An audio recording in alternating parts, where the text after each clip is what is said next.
दोस्तों, कहते हैं कि माता रानी के दरबार वही जा पाता है जिसका माता रानी के दरबार से बुलावा आता है।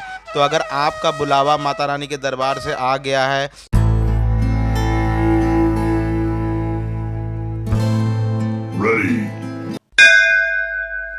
जय माता दी। दोस्तों, मेरे YouTube चैनल सानिध्य ब्लॉग में आपका हार्दिक स्वागत है। माता रानी की कृपा आप सभी पर बनी रहे। दोस्तों, आज की जो वीडियो होने वाली है वो माता रानी के दर्शन करने आने वाले उन भक्तों के लिए है जो माता रानी के भवन पहली या दूसरी बार आ रहे हैं और उन्हें यहाँ के बारे में ज़्यादा जानकारी नहीं है। मेरी ये वीडियो आप सभी को अपनी यात्रा का प्लान बनाने में बहुत ज़्यादा मदद करेगी, जिससे आपकी यात्रा और भी आनंदमयी हो जाएगी। दोस्तों, जब हम माता रानी के दर्शन करने के लिए आते हैं तो हमारे मन में बहुत सारी कन्फ्यूजन रहती है कि जैसे ट्रेन का टिकट कब करना है, होटल की बुकिंग किस प्रकार से करें, श्राइन बोर्ड के द्वारा भक्तों को क्या क्या सुविधाएं दी जाती हैं, ropeway, battery car, helicopter, RFID card, ये सारी चीज़ें कैसे बनेंगी। तो अपने इस वीडियो में मैं A to Z सारे टॉपिक कवर करूँगा। तो अगर आप या आपके कोई परिजन माता रानी के दर्शन करने के लिए आ रहे हैं तो ये वीडियो आपके लिए बहुत ही ज़्यादा हेल्पफुल होने वाली है। तो दोस्तों, वीडियो को स्किप करके कहीं भी मत जाइएगा। तो चलिए स्टेप बाय स्टेप समझते हैं कि हमें माता रानी की यात्रा को किस तरीके से प्लान करना है। दोस्तों, कहते हैं कि माता रानी के दरबार वही जा पाता है जिसका माता रानी के दरबार से बुलावा आता है। तो अगर आपका बुलावा माता रानी के दरबार से आ गया है तो सबसे पहले आपको अपने शहर से जम्मू तवी या कटरा रेलवे स्टेशन के लिए रेल टिकट बुक करना होता है। रेल का टिकट आप यात्रा करने वाले दिन से 120 दिन अर्थात 4 महीने पहले बुक कर सकते हैं। दोस्तों, टिकट करते समय आपको 2 बातों का ध्यान रखना है। जैसे अगर आपके शहर से डायरेक्ट कटरा के लिए ट्रेन है तो आपको कटरा तक का टिकट करना है, क्योंकि यही आपके लिए ज़्यादा कंफर्टेबल रहेगा। लेकिन अगर आपके शहर से कटरा के लिए नहीं ट्रेन है तो फिर आप जम्मू तवी का टिकट बुक कर लीजिए। जम्मू तवी से कटरा लगभग 47 किलोमीटर दूर है, जहां पर आप बस या टैक्सी द्वारा आसानी से जा सकते हैं और यहां तक जाने में 2 घंटे का समय लगता है। रेल का टिकट बुक करने के बाद दूसरा नंबर आता है दोस्तों होटल या धर्मशाला बुक करने का। आपको कटरा पहुंचकर रिफ्रेश होने के लिए होटल की आवश्यकता पड़ती है। दोस्तों, आप होटल ऑनलाइन या ऑफलाइन माध्यम से बुक कर सकते हैं। अगर आप वीकेंड पर जा रहे हैं या नवरात्रि या किसी फेस्टिवल सीज़न में जा रहे हैं तो आपको वहां पहुंचकर होटल बुक करने में काफ़ी दिक्कत होगी, क्योंकि ऐसे टाइम में जो अच्छे अच्छे होटल होते हैं वो पहले से ही बुक हो जाते हैं। इसीलिए ऐसे समय में आप ऑनलाइन ही होटल की बुक कर लीजिए। परंतु अगर आप नॉर्मल डेज में जा रहे हैं तो आप कटरा पहुंचकर होटल बुक करें। जब आप कटरा बस स्टैंड के पास में पहुंचेंगे तो वहां आपको बहुत सारी धर्मशाला व होटल मिल जाएंगे। कटरा में बहुत सारे ब्रोकर आपको अच्छा होटल दिलाने की बात भी करेंगे।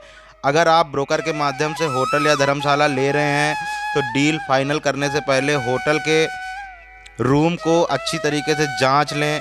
होटल से पूरी तरीके से संतुष्ट होने के बाद ही डील को फाइनल करें, नहीं तो आप फंस सकते हैं। दोस्तों, इस काम में आपको थोड़ी सी मेहनत ज़रूर लगेगी, लेकिन मैं गारंटी के साथ कहता हूं कि आपको एक अच्छी डील मिल जाएगी। कटरा बस स्टैंड के पास श्राइन बोर्ड के द्वारा संचालित निहारिका कॉम्प्लेक्स में आपको कमरे व डॉर्मेट्री मिल जाएंगे, जिसकी बुकिंग आप 60 दिन पहले श्राइन बोर्ड की ऑफिशियल वेबसाइट से कर सकते हैं। दोस्तों, मैंने अपने चैनल पर एक अच्छे होटल का वीडियो बनाकर भी डाला है, जो कि रुकने के लिए जेन्युइन प्राइस में एक बहुत ही शानदार जगह है। आप उस जगह को भी कंसीडर कर सकते हैं। लिंक मैं आई बटन और डिस्क्रिप्शन में डाल दूंगा। तीसरा पॉइंट आता है दोस्तों कि आप कटरा से माता के भवन तक कैसे जाएंगे। जैसे कि आप पैदल जाना चाहते हैं या बैटरी कार से जाना चाहते हैं या फिर हेलीकॉप्टर से जाना चाहते हैं। यदि आप पैदल जा रहे हैं तो वहाँ कटरा से भवन जाने के 2 रास्ते हैं। तो आपको कौन सा रास्ता लेना है इसके बारे में मैं आपको वीडियो में आगे बताऊंगा। लेकिन यदि आप हेलीकॉप्टर से या बैटरी कार से जाना चाहते हैं तो इसकी बुकिंग आपको श्राइन बोर्ड की ऑफिशियल वेबसाइट matavaishnodevi.org से करनी होगी। इन सब चीज़ों की जो बुकिंग है वो यात्रा के 60 दिन पहले शुरू हो जाती है। तो आप उसे जल्दी से जल्दी बुक कर लें, क्योंकि इन ऑक्यूपेंसी कम होती है और सीटें बहुत ही जल्दी भर जाती हैं। दोस्तों, अगर आप हेलीकॉप्टर से जा रहे हैं तो जब आप टिकट बुक करोगे तो आप आने और जाने का टिकट एक साथ बुक करने के बजाय अलग अलग टिकट बुक करें, क्योंकि आपको दर्शन करने में टाइम भी लग सकता है। उसके बाद आपको भैरव घाटी भी जाना होगा जिसमें टाइम लग सकता है। हेलीकॉप्टर से जाने के लिए आपको टाइम स्लॉट से 1 घंटा पहले पहुंचना होगा। दोस्तों, अगर आप बैटरी कार का प्रयोग करना चाह रहे हैं तो बैटरी कार अर्धकुंवारी से भवन तक चलता है और भवन से अर्धकुंवारी तक चलता है, जो कि आपको 15 मिनट में अर्धकुंवारी से भवन पहुंचा देता है। इसका टिकट भी आपको श्राइन बोर्ड की ऑफिशियल वेबसाइट से 60 दिन पहले ही बुक करना होगा। दोस्तों, आपको हेलीकॉप्टर, बैटरी कार या डॉर्मेट्री आदि की बुकिंग श्राइन बोर्ड की ऑफिशियल वेबसाइट से कैसे करनी है, इस विषय पर मैंने अलग से वीडियो बना रखा है, जिसे आप मेरे चैनल पर जाकर भी देख सकते हैं, जिसका लिंक मैं आई बटन में डाल दूंगा। दोस्तों, जब आपकी ये सारी तैयारियां हो जाएंगी तो आपको सिर्फ यात्रा वाले दिन का इंतज़ार करना है।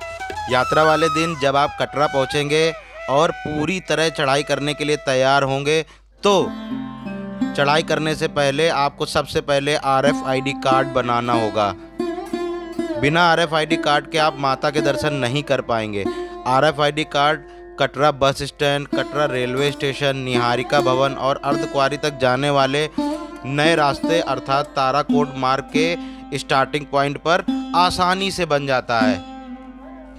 RFID कार्ड बनवाने के लिए यात्रा करने वाले सभी सदस्यों को अपना आधार कार्ड लेकर RFID काउंटर पर जाना होगा। RFID कार्ड बनने के बाद आपको अपनी यात्रा शुरू करनी है। दोस्तों, अगर आप कटरा से भवन तक पैदल यात्रा करना शुरू कर रहे हैं तो मैं आपको बताता चलूं कि कटरा से भवन तक जाने के 2 मार्ग हैं। तो ज़्यादातर भक्तों में यह कन्फ्यूजन रहता है कि किस रास्ते से चढ़ाई शुरू करें, नया रास्ता या पुराना रास्ता। ऊपर जाकर दोनों रास्ते अर्धकुंवारी पर मिल जाते हैं। जो नया रास्ता है वो पुराने रास्ते से लगभग 1 किलोमीटर ज़्यादा लंबा है, लेकिन इसमें चढ़ाई बहुत ही ना के बराबर है और इसमें घोड़े, खच्चर, पालकी की अनुमति ना होने के कारण यह बहुत ही साफ़ सुथरा रहता है। तो यदि आप घोड़े, खच्चर या पालकी आदि का प्रयोग नहीं करना चाहते हैं तो मैं रिकमेंड करूंगा कि आप नए रास्ते से ही जाएं, क्योंकि इस रास्ते से जाने पर थकान बहुत कम होती है। अगर आप नए रास्ते के बारे में और अधिक जानकारी चाहते हैं तो इस विषय पर मैंने पहले ही अपना वीडियो बना रखा है, मैं उसे डिस्क्रिप्शन में और आई बटन में डाल दूंगा। यह वीडियो देखकर आपको नए रास्ते की सारी जानकारी मिल जाएगी। दोस्तों, आप किसी भी रास्ते से जाएं, आप अर्धकुंवारी होकर ही जाएंगे और आपको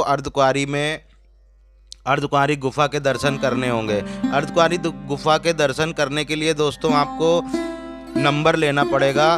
तो आप जाते ही सबसे पहले अर्धकुंवारी गुफा का नंबर ले लें। यदि भीड़ कम है तो दर्शन भी कर लें, परंतु वहाँ पर ज़्यादातर 12 से 36 घंटे तक की वेटिंग होती है और कभी कभी तो 48 घंटे की भी वेटिंग हो जाती है। तो आप ऐसी स्थिति में आप भवन दर्शन के लिए निकल जाएं और वापसी में अर्धकुंवारी का दर्शन कर लें। लेकिन पर्ची आप पहले ही कटा लें कि जब आप ऊपर से दर्शन करके आएँ तो हो सकता है तब तक आपका नंबर आ जाए। मैं अपनी तरफ से रिकमेंड करूंगा दोस्तों कि आप चढ़ाई सुबह जल्दी शुरू करें, जिससे आप 12 से 1 बजे तक भवन पहुंच जाएंगे। इससे आपको फ़ायदा यह होगा कि आपको भवन से भैरव घाटी के लिए उड़न खटोला मिल जाएगा, क्योंकि रोप वे सुबह 8 बजे से 5 बजे तक ही चलता है और रोप वे का जो टिकट है वो भी आप 60 दिन पहले माता रानी की ऑफिशियल वेबसाइट से बुक कर सकते हैं। और इसके साथ ही साथ मेरी सलाह ये रहेगी दोस्तों कि आप अपने साथ कम से कम सामान कैरी करें। अपने साथ कुछ दवाइयाँ ज़रूर रख लें। कंबल वगैरह ले जाने की ज़रूरत नहीं है दोस्तों, क्योंकि कंबल अर्धकुंवारी पर, सांझी छत पर, माता के भवन पर निःशुल्क रूप से उपलब्ध रहता है। दोस्तों, इस तरीके से आप भवन के दर्शन करके, भैरव बाबा के दर्शन करके और अर्धकुंवारी के दर्शन करके नीचे आ जाएंगे। आप सभी के दर्शन करके दोस्तों अगले दिन सुबह तक नीचे आ जाते हैं। और अगर आपकी ट्रेन रात में है तो आप वहाँ पर अपने होटल में थोड़ी देर आराम करने के बाद आप वैष्णो देवी के बिल्कुल पास में बाबा धनसर जी का मंदिर है, जो कि लगभग 15 किलोमीटर की दूरी पर है। वहाँ आप आसानी से ऑटो रिक्शा करके जा सकते हैं। तो मैं रिकमेंड करूंगा कि आप वहां पर भी जाएं, वो बहुत ही खूबसूरत जगह है। उस जगह का भी मैंने वीडियो बनाकर अपने चैनल पे डाला हुआ है, आप जाकर देखेंगे उस वीडियो को तो आपको पता चलेगा कि वो कितनी ज़्यादा खूबसूरत जगह है। साथ ही साथ मैं एक बात और रिकमेंड करूंगा कि आप जब कभी भी वैष्णो देवी आ रहे हैं तो आप रोज़ रोज़ तो यहाँ आएंगे नहीं, तो इसलिए एक दिन का टाइम एक्स्ट्रा लेकर के आएँ, जिससे कि आप लगभग 100 किलोमीटर दूर स्थित बाबा शिव खोड़ी के दर्शन के लिए भी चले जाएं। अगर आप इस विषय में ज़्यादा जानकारी चाहते हैं तो आप मुझे कमेंट बॉक्स में कमेंट करिएगा, तो मैं आपको इस विषय में भी जानकारी दे दूंगा। तो दोस्तों, इस तरीके से आप अपनी माता वैष्णो देवी की यात्रा को कैसे प्लान करें, तो मैंने अपने वीडियो के माध्यम से आपको A to Z सारी जानकारी दे दी है। फिर भी दोस्तों, अगर आपको कोई कन्फ्यूजन रहता है या आपको कोई और जानकारी चाहिए तो आप मुझे कमेंट बॉक्स में कमेंट कीजिए, या मेरे फेसबुक या इंस्टाग्राम पर आप मुझे डायरेक्ट मैसेज कीजिए। तो दोस्तों, आपको मेरा वीडियो कैसा लगा मुझे कमेंट करके कमेंट बॉक्स में बताइएगा। वीडियो अच्छा लगा हो या वीडियो आपके किसी काम आया हो तो दोस्तों वीडियो को लाइक कर दीजिए, अपने दोस्तों के साथ शेयर कर दीजिए। दोस्तों, आपके इस छोटे से काम से हमें बहुत ही मोटिवेशन मिलता है। तो दोस्तों, मिलते हैं किसी और वीडियो में, तब तक के लिए आप अपना ख्याल रखिए। माता रानी आपका और आपके परिवार का ख्याल रखे। जय माता दी।